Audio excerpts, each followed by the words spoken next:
October 20th, we're down here on Area 52 and it is crazy warm today. Not exactly ideal hunting conditions, but we are entering the end of October right now. I know that everyone talks about that October lull period, or even coming into the pre-rut stage. With how bad the weather's been here recently, it seems like there has been a few individuals having some good hunts. I mean, shoot, even just on Friday night, Mike Reed had a great encounter and ended up having some success with one of his target bucks on the river farm. So that's great to be able to have that success during this stage of the season where honestly the weather's been terrible. I mean, just flat out say it. We've been fortunate the last several years to have some of the best hunting in October that we've had. Where I remember last October, we had a lot of extended period times in the 30s, and so we're just not having that this year. It's hot, it's dry, there's no any amount of precipitation in the forecast at all right now. So trying to take advantage of this time right now, and we're going to hang a few tree stands today, get some permanent sets up here down at Area 52, so hopefully we're ready once the weather does turn. We're not having to do as many hanging hunts. Looking forward to getting some of this stuff done, and then maybe getting in the tree stand later this week if we get some cooler temps. Here we go.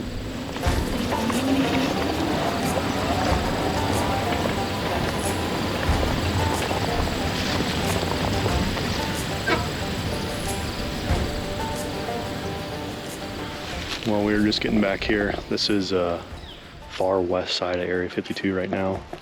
Back in the timber, this is definitely a rut, pre-rut set back in here. One thing that Area 52 is not short of is there's a ton of big timber tracks down in this area. So the later on in the season we get, typically the better Area 52 gets when it comes down to it, because there's just so many does down in here where there's a ton of cover and they're having to work harder later on in the rut. So this has been a spot where I've done a lot of hanging hunts in the past. Not really in this specific spot, but this is a good example of right here.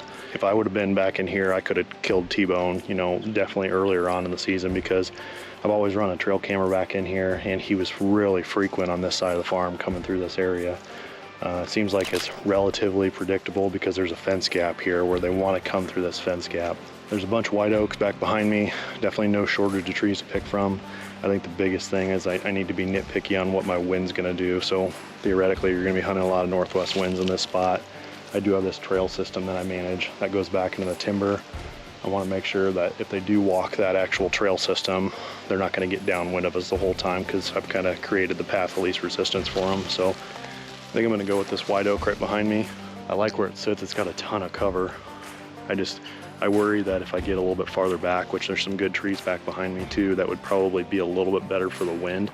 But I worry that if I go farther back, I'm gonna watch all these deer, walk along the fence row, and then, even that fence gap that I just referred to, they're just gonna walk that the whole time, and I'm gonna watch them just outside of bow range. So I think this is gonna be the spot.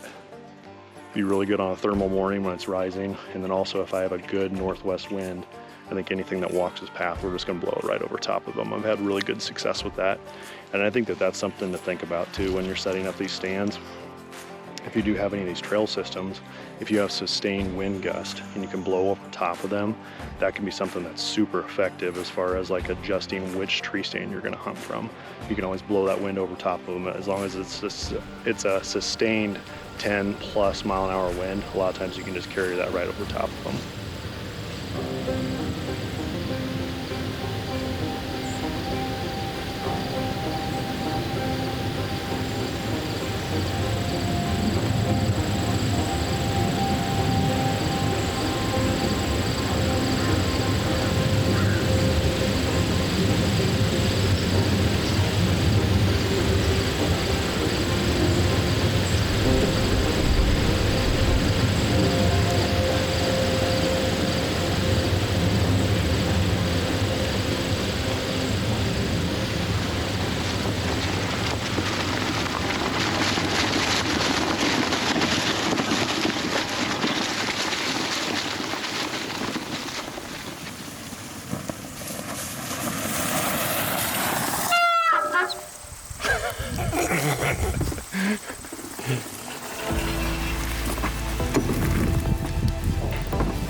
this might seem a little unconventional what we're doing right now, but we're going to that stand. I never really had a name for it, but this is that same one that Dave and I hunted the other night, that we had all those does out in front of us, and I've had some good encounters here in the past, and we're gonna hang a permanent set so we don't have to hang and hunt there. But the least intrusive we can actually be, in my opinion. They're accustomed to the farm equipment coming down here. You know, they just picked the beans the other day. We're gonna drive right up to the base of this tree, and it's right along the alfalfa, and that's gonna be a heck of a lot less intrusive. They're used to vehicles coming in and out of it. We're gonna park legitimately 10 yards from where that tree is, hop out real quick, not be afraid of making noise. We can slam doors, do that type of stuff. I'm not trying to scare away the deer, but they're used to that stuff coming in and out of that with the farmer, you know, being down here, and the agricultural side of this. So we're gonna get this stand hung real quick. I actually trimmed a few of the branches when I was down here the other night working on a few trail camera projects. So we're gonna make this hopefully a quick hang and then move on to the next item.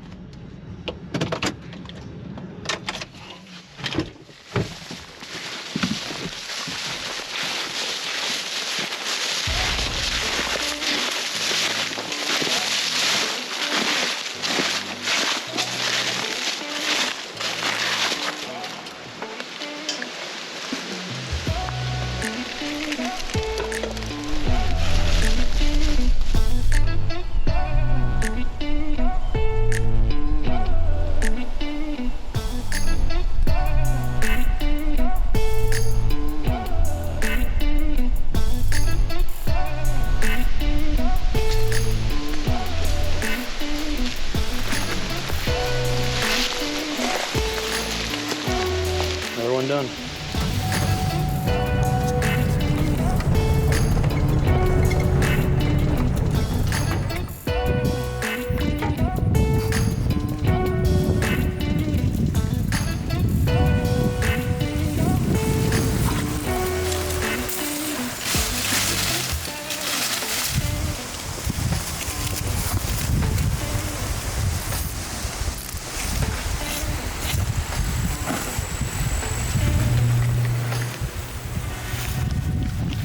All right, I'm just finishing up, putting up a vine scrape. There's actually already a scrape established in this location, so I'm really just trying to spruce it up and making it that much better.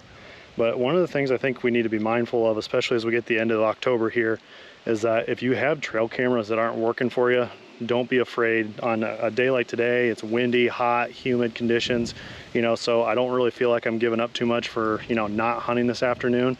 But when you have opportunities when you could take calculated risk, come in here, don't be afraid to move your trail cameras, because the reason why I'm moving this one is that I had it, you know, probably 100 yards from where we're at, and it was only taking a few photos every 2 or 3 days. So it just doesn't make sense to have it in a spot like that where it's not working for me, because I want them to be working for me, especially leading to this time of the year where we're establishing that hit list, monitoring these different points. And right now, if you don't have your cameras on scrapes or on really good pinch points, that's where they need to be, especially this time of the year. So we're wrapping up this trip down to Area 52. Got a lot of stuff done today. Always fun to be down at Area 52, but I'm not gonna lie, with how bad the bugs are, I'm also ready to leave Area 52. So here we go, let's get the heck out of here.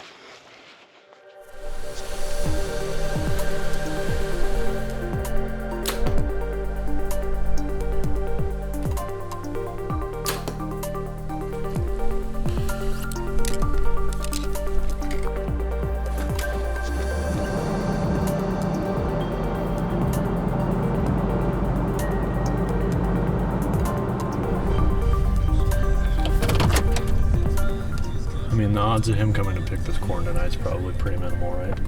I would say so. Please not tonight, but tomorrow we can do it. I want to get it out of here. It'll make the hunting better.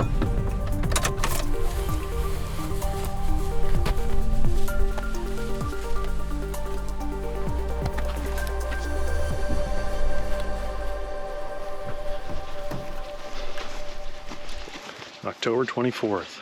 Here we go.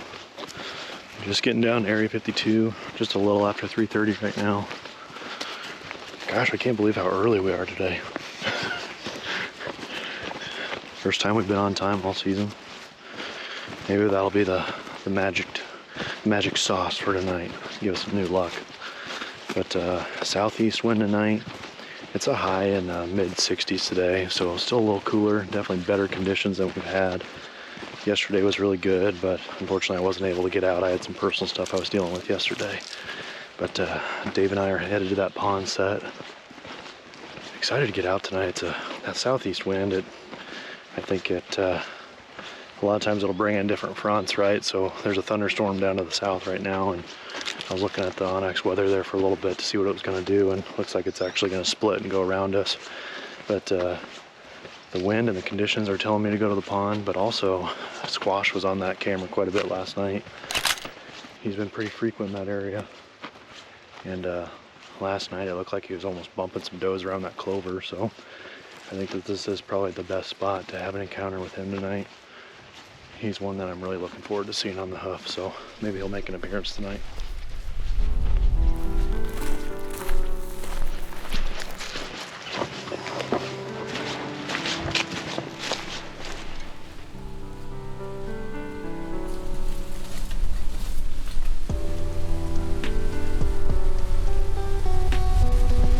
It's right at 4:30 and we are officially set up and we are hunting. This is just such a cool spot. I just love it. I can't get enough of this stuff. We're seeing the pond here and seeing the activity on camera and spending time down here in Area 52. I mean, I can't put words to that, but it's just something that I just absolutely love this time of the year, just being down here and spending time on the farm. But one thing we noticed right away when we came in is that the clover, since we got a little shot of rain, I mean maybe a quarter an inch, maybe a half inch down here, it really greened up nicely. We've had some cooler temps at night, and it's pretty gusty right now. It's only supposed to be 15 mile an hour wind gusts, but I would say it's getting up to 20, 25 mile an hour wind gusts right now. But just love how it's setting up. Southeast wind right in our face, going back to our ditch off to our northwest, just sucking it right down there. It's supposed to calm down a little bit before dark tonight, so we'll definitely play the thermal game, I'm sure, at the end of the night tonight. But I didn't really think about it until I got to the stand and I started to see all the fall colors and how much things are changing. But the hat I'm wearing tonight, it's got kind of a squash theme to it. It's got the butternut squash kind of look to it. So we're in early tonight, got the squash hat on. Maybe it just has that theme going on tonight. But I'm really hoping we can just see a little bit of pre-rut activity going on. Maybe get a buck out here and check some does. If nothing else, it's always fun to spend some time down here in Area 52.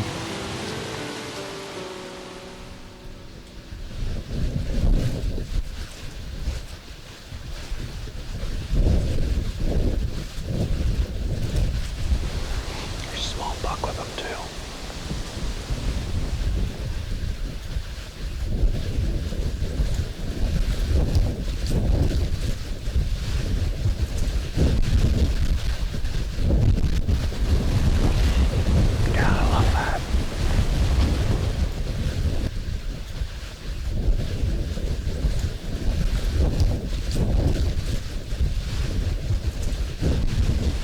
Right at 5:45 right now.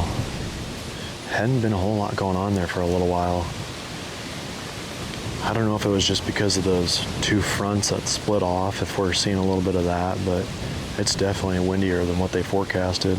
I've gone to Onyx a few times to see if they're changing the forecast. Maybe that front's coming in for later tonight. We're forecasted to get some rain. But there's been times where it's been 25, maybe plus mile an hour winds. And anytime it gets to be that high, in my experience, a lot of times the deer movement, they're going to be pretty skittish because they're kind of in the sensory overload mode where any twig or leaf that's going on, I mean, they're just hypersensitive to that type of stuff just because you got to think about it. They have a heightened sense of smell and a heightened sense of hearing that really just overloads their senses when it's like that. But I'm thinking we're going to need this wind to die down a little bit to get something to cooperate tonight. Still a lot of time left though.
Well, we are just getting back to the truck now. It's right at 7:30. Ended up being in the tree a little bit longer into dark, but it was for good reasoning.